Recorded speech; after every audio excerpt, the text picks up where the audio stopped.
ఉన్నారు? నేను బాగున్నానండి. మీరు కూడా బాగుండాలని కోరుకుంటున్నానండి. ఈరోజు మన ఛానల్లో వీడియో వచ్చేసి ఏంటంటే పెసర దోశలు ఏ విధంగా చేయాలో చూపించాలనుకుంటున్నానండి. చాలా ఈజీగా టేస్టీగా ఉంటుందన్నమాట. చాలా సింపుల్ కాబట్టి ఎవరైనా చేసుకోవచ్చండి. ఫస్ట్ టైం నా ఛానల్ని చూసేవాళ్ళు ఎవరైనా ఉంటే సబ్స్క్రైబ్ చేసుకోండి ఫ్రెండ్స్. అలాగే పక్కనున్న గంట సింబల్ని క్లిక్ చేశారంటే నేను ఏ వీడియో పెట్టినా కూడా మీకు నోటిఫికేషన్ వస్తుందండి. ఆ విధంగా నా వీడియోస్ అన్ని చూసేయచ్చు అనమాట. ఇప్పుడైతే పెసర దోశలు ఏ విధంగా చేయాలో చూసేద్దాం, వచ్చేయండి ఫ్రెండ్స్. ఫస్ట్ నేను ఇక్కడ ఒక బౌల్ తీసుకున్నాను. ఒక బౌల్ తీసుకొని ఒక కప్పు పెసర్లు తీసుకున్నాను. అలాగే ఒక చిన్న కప్పుతో ఒక కప్పు మినపప్పు తీసుకున్నాను. అదే కప్పుతో చిన్న కప్పుతో రైస్ తీసుకున్నాను అనమాట. ఇక్కడ మినపప్పు నేను ఎందుకు తీసుకున్నానంటే దోశలు స్మూత్గా రావాలని తీసుకున్నాను అనమాట. మీకు వద్దనుకునే వాళ్ళైతే స్కిప్ చేసేస్తే సరిపోతుందండి. రైస్ పెసరతోనే మనం దోశలు చేసుకోవచ్చు అనమాట. చూడండి, ఇలా తీసుకున్న తర్వాత శుభ్రంగా కడిగేయండి. కడిగేసి నైట్ అంతా నానబెట్టేయండి.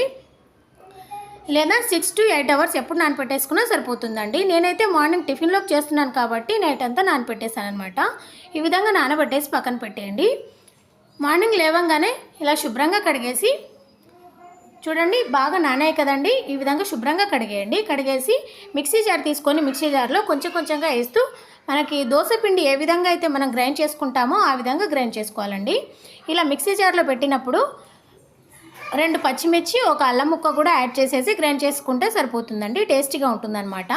నేనైతే ఇక్కడ ఒక పచ్చిమిర్చి మాత్రమే వేస్తున్నానండి. ఎందుకంటే చిన్నపిల్లలు ఉన్నారు కదా, తింటారు కాబట్టి కారం ఉంటుందని ఒక పచ్చిమిర్చి వేస్తున్నాను. మీరు కావాలనుకుంటే ఎక్స్ట్రా వేసుకోండి, సరిపోతుంది.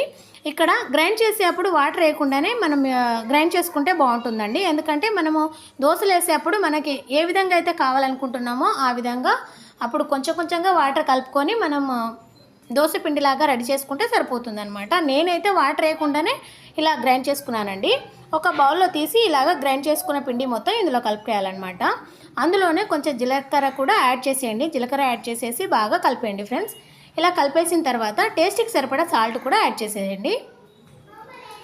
అందులోనే కొంచెం మన దగ్గర సోడా ఉంటుంది కదండి, వంట సోడా కూడా నేను చిటికెడు వేస్తున్నానండి. మీకు వద్దనుకునే వాళ్ళైతే స్కిప్ చేసేయండి, సరిపోతుంది.